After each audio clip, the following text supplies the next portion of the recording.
Bismillahirrahmanirrahim. Today we are going to discussing about चिंतन एबे part 2। पहले पार्ट के अंदर हम पढ़ चुके हैं कि ये किस तरह नेचर को ऑब्जर्व करता था। ये अब उस टेंसन एबे के अंदर पहुंच चुका है जहां ये डिफरेंट किस्म की हिल्स देखता है, ठीक है, उस क्लेफ्स देखता है, उसके साथ साथ जो रोलिंग करता हुआ पानी देखता है, किस तरह एक धुआं है जो कि एक रूलिंग करता हुआ जो है वो एक जंगल के अंदर ट्रीज को चीरता हुआ ऊपर की तरफ उठ रहा है, और क्या ब्यूटीफुल सीन है। और अब आगे जाके इस पार्ट 2 के अंदर लास्ट की लाइंस के अंदर ये कैसे अपनी सिस्टर से जो है वो कुछ उनको एडवाइस करता है और उसको नेचर को ऑब्जर्व करने के पैटर्न बताता है कि तुम इस तरह करो। और इसके साथ साथ ये जो जितनी भी हिल्स देखी थी उनके कलर्स के बारे में बताएगा। सो ये सारी चीजें हम आगे जाके पढ़ते हैं अभी। तो लेट गेट स्टार्ट। और जो चीज़ें हम पिछले लेक्चर के अंदर पढ़ चुके हैं, चट्टाने, माउंटेन, ठीक है, और इसके अलावा भी बहुत सी चीज़ें थी। सो देयर कलर्स, उनके कलर्स क्या थे, एंड देयर फॉर्म्स, और उनकी किस्में कौन सी थी, मतलब उनके फॉर्म्स कैसी were then to me an appetite, a feeling and a love।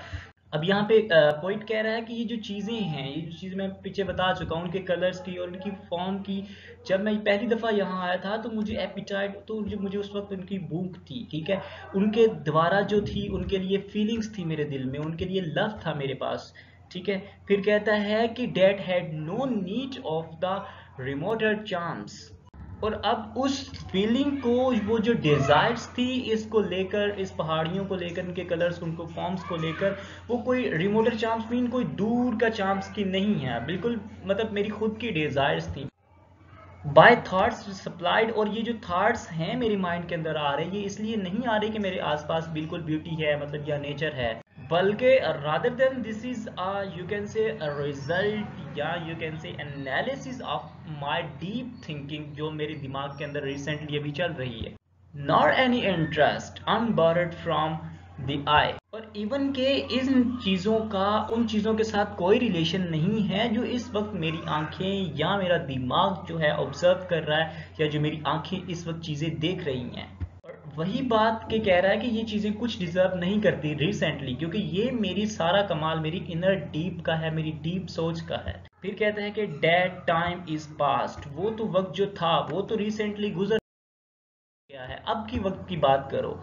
अब कहते हैं कि and all its aching joys are no more. यहाँ पे कहता है कि जो उस वक्त के दौर के अंदर मैं दर्द झेलता था, ठीक है, वो अब के जॉय के अंदर भी वो मज़ा नहीं है। जो उस वक्त मुझे दर्द होता था ना, तो उसमें मतलब अगर कोई भी, अगर मैं गलत फीलिंग या कोई थोड़ी सी पेन फील करता था, थोड़ा सा एग्जॉस्टेड होता था, लेकिन उसमें मुझे सुकून था, बजाय इसके कि अब जो सुकून मुझे मिल रहा। And all it's dizzy raptures, और वो जो पहले डिजी रैप्चर्स थे वो भी अब नहीं है मेरे पास, ठीक है। नॉर फॉर दिस फेंस आई नोर मोर नोर मोरनम। और अब ये मत सोचना कि ये जो टाइम गुजर गया है मैं उसके लिए रोने या बड़बड़ाने वाला हूँ, ऐसा बिल्कुल नहीं है। Rather than other gifts have followed, बल्कि नेचर ने तो मुझे कुछ अदर गिफ्ट्स दिए हैं। किस चीज के लिए, मुझे मतलब मुझे मेरे अंदर उसने कोई नई चीज डाल दी है, मुझे हिम्मत दे दी है फॉर सच लॉस, ये जो मेरा लॉस हुआ है उसको बियर करने की। आई वुड बिलीव, और मुझे इस पे कंप्लीटली तौर पर यकीन है, abundant recompense, for I have learned to look on the nature not as in the hearts of the thoughtless youth, और I have learned, क्योंकि अब मैं सीख चुका हूँ कि how to look the nature, कि नेचर को किस तरह देखना है। अब उस तरह नहीं देखना कि जैसे मैं अपनी थॉटलेस यूथ के अंदर, जवानी के दिनों के अंदर देखता था इसको। उसकी रीजन ये थी कि जवानी के दिन थे तो उस वक्त इतना डीप मैं नहीं सोचता था, मेच्योर नहीं था। अब मेच्योर हुआ हूँ तो अब तो हर चीज को डीपली एनालिसिस करता हूँ। फिर कहता है कि but hearing often times the still and the music of humanity. अब यहाँ पे बट समटाइम मैं सैड म्यूजिक ऑफ ह्यूमैनिटी को मतलब सुनता हूँ, या ये चीजें मेरे कानों के अंदर आ पड़ती हैं। नॉर हैश नॉर क्रिटिक, वो जो म्यूजिक है, वो जो सैड म्यूजिक था, वो ना तो हार्श टाइप का है और ना ही इरिटेटिंग टाइप का है। एज कंपेयर टू वो क्या करता है, कहता है कि though of ample power of the chasten of the subdued, बल्कि वो हमें करेक्ट वे के अंदर लाने की कोशिश करता है। वो जो म्यूजिक है एक्चुअली यहाँ पे वो कह रहा है कि वो हमें करेक्ट करता है डिसिप्लिन और हम्बल के साथ, मतलब कि हमें एक क्लियर और हम्बल और जेंटलमैन बनाने के लिए वो म्यूजिक होता है सैड वाला। एंड आई हैव फेल्ट, और मैंने इस चीज को महसूस कर लिया है कि a presence that the disturbs me with the Joy of the evaluated thoughts, sorry elevated thoughts, कि कोई डिवाइन पावर जो मतलब कि जो नेचर की, मतलब कि जो नेचर की प्रेजेंस है उसकी बात कर रहा है यहाँ पे। अब ये जो डिवाइन पावर है ये क्या कर रही है, डेट डिस्टर्ब मी, ये मुझे डिस्टर्ब कर रही है। अब ये मुझे फोर्स कर रही है एक्चुअली हम्बल बनाने में, और अच्छे तरीके में कर रही है, कोई बुरे तरीके से नहीं कर रही, कि मैं अपने थॉट्स एंड जॉय को राइज करूं, increase of decrease, so instead of decrease I should give up your rise up our I should rise up my thoughts and feelings, so a sense of sublime, ठीक है, of some things for more deeply infused। तो वो जो divine power है, ऐसी feeling आती है कि वो जो नोबल पावर है वो नेचर में हर जगह फैले। डीपली इंटरफ्यूज है मतलब कि हर जगह पर वो जो फीलिंग है ना वो एक्चुअली डीपली इंटरफ्यूज है, हर जगह पर फैली हुई। और ये जो समथिंग वर्ड है ना ये एक डिवाइन पावर के लिए यूज हुआ है यहाँ। Whose dwelling is the light of the setting sun, whose dwelling जो रह रही है किसमें, in the light of the setting sun, डूबते हुए सूरज की रोशनी के अंदर भी, और इसके साथ साथ इस राउंड ओशन के अंदर भी मिलेगी, और इस लिविंग एयर के अंदर भी वो जो डिवाइन पावर है वो मौजूद हो। और इसके साथ साथ यही नहीं बल्कि वो तो ब्लू स्काई के अंदर भी मिलेगी, और इंसान के माइंड के अंदर भी वो पावर मिलेगी आपको, डिवाइन पावर। तो a motion and the spirits that impulse thinkings things, इस डिवाइन पावर का जो इमोशन है वो हमारी थिंकिंग प्रोसेस को भी डिवाइन करने में, इम्पेल करने में जो है वो मदद देता है, मतलब कि इंस्पायर करता है उसको। इम्पेल्स मीन के यहाँ पे इंस्पायर करता है उसको। ऑल ऑब्जेक्ट्स, जो भी इंसान है, ये कोई भी चीज़ है, ऑफ ऑल थॉट्स, जितनी भी सोची इस दुनिया के अंदर हैं, सबको सोचने के ऊपर जो है वो इसको मजबूर कर देता है ये। Therefore am I still a lover of the meadows and the woods are mountain, so that's why this is actually the reasons for my love for these meadows and you can say that कि the forest and the hills। so यही वजह है कि मैं इनका lover हुआ बैठा, और सिर्फ इन्हीं के लिए ही नहीं मेरा प्यार होता, रादर देन जितनी भी इस ग्रीनरी अर्थ के अंदर दुनिया, जो कुछ भी इस जो है वो दुनिया के अंदर पाया जाता है, मेरा उन सब के लिए प्यार होता है। Of all the multi words of I and air, both what they have create, ठीक है, एंड व्हाट रिसीव्स, मतलब कि हर वो चीज जिनको तुम अपनी आंखों से देख सकते हो, कानों से सुन सकते हो, समझ आ रही है ना, कि both what they have create, ठीक है, well please to recognise in nature and the language of the sense and the answer of my pursuers thoughts, या फिर इसके अलावा मेरी सेंसेस इस नेचर को जो भी नाम देती है, जुबान के अंदर जो भी नाम देती है उनको रिकॉग्नाइज करने के वो क्या करती है, वो एक एंकर के तौर पर काम करती है। किसका, माय परस्यूअर्स थॉट्स, मेरी purest thought. The nurse, the guardian, मेरे पास नर्स है, गार्डियंस है जो कि गाइड करती है माय हर्ट को, मेरे दिल को, और माय सोल को गार्ड करती है, of all my moral being, और जितने भी मेरी मॉरल ऑथेंटिक बीइंग्स हैं उन सबको मेरे पास नर्स है जो मुझे गाइड करती है। गार्डियंस रिखवाले रखे हुए हैं मैंने, मेड्स टाइप के रखे हुए हैं,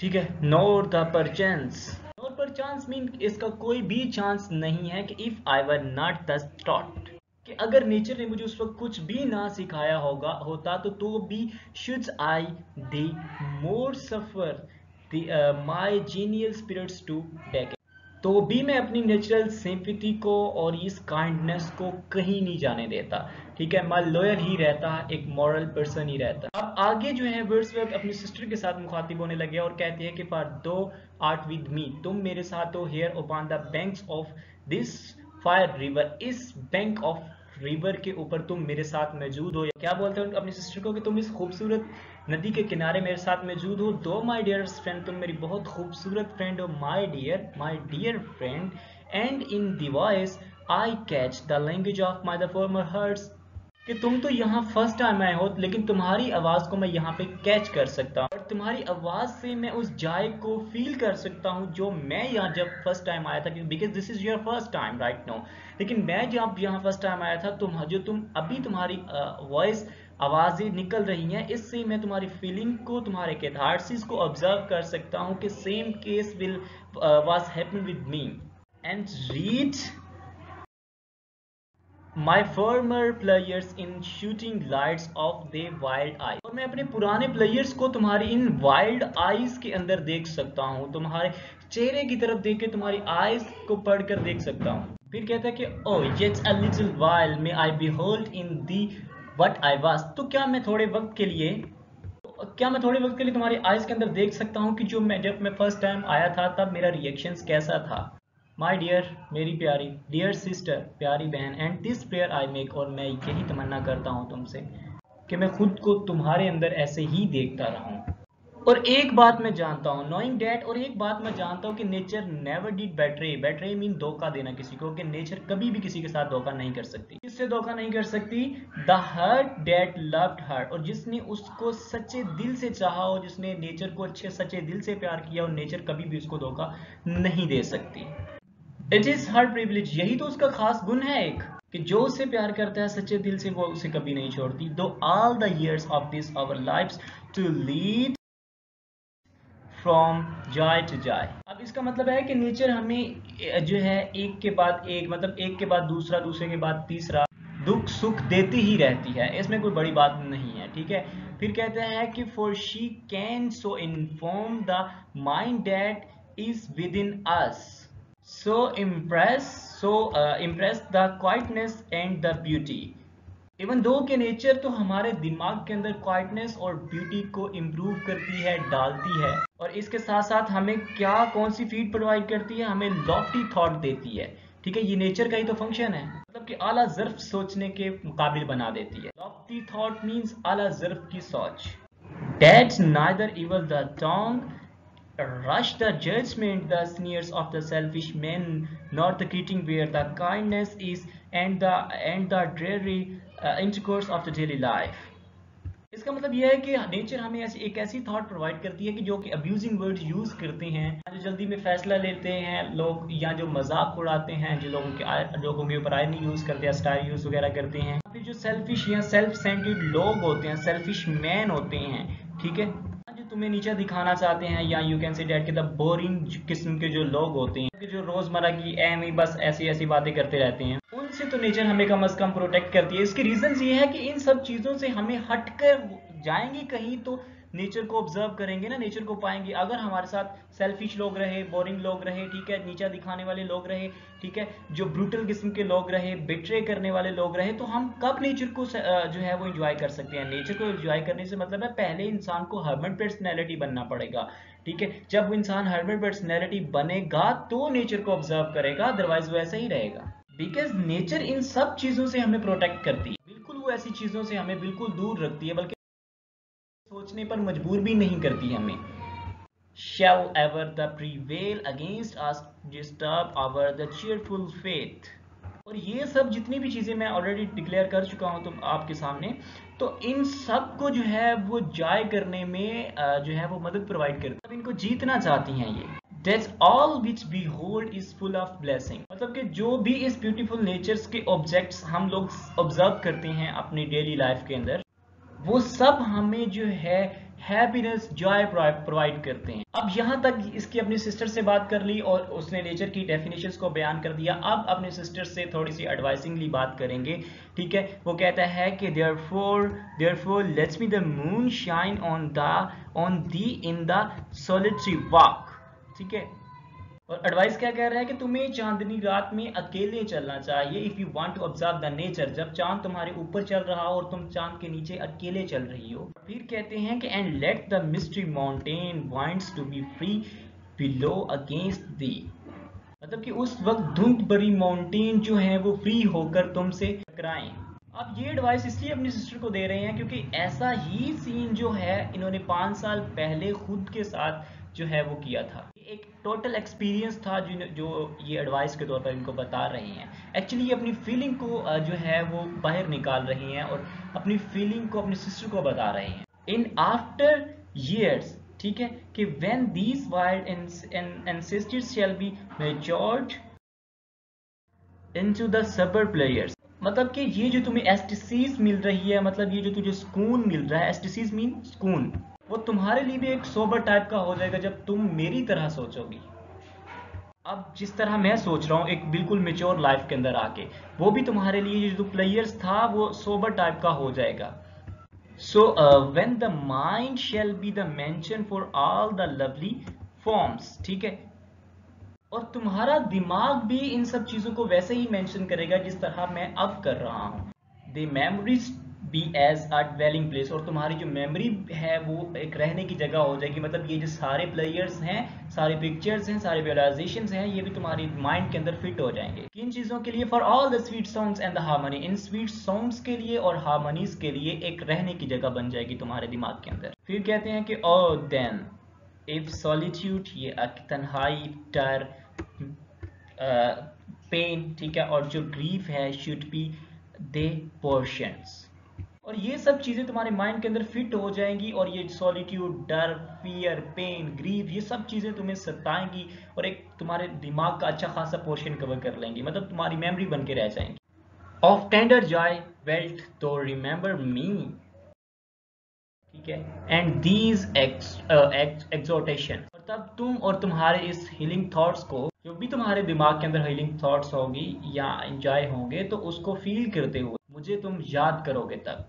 और जनाब अली, मेरी इस फीलिंग को जो मैं तुम्हें अभी गाइड कर रहा हूँ, नॉट पर चांस, नॉट पर चांस मीन जो आगे भी हम इसको जो है वो क्लियर कर चुके हैं कि इस चीज का चांस ही नहीं है, नो चांस, कि if I should be where I no more can hear the voice, future में अगर मैं तुम्हारी आवाज ना सुन पाऊं उस वक्त, मीन टू से कि अगर मेरी मौत हो जाए उस वक्त, ठीक है, तो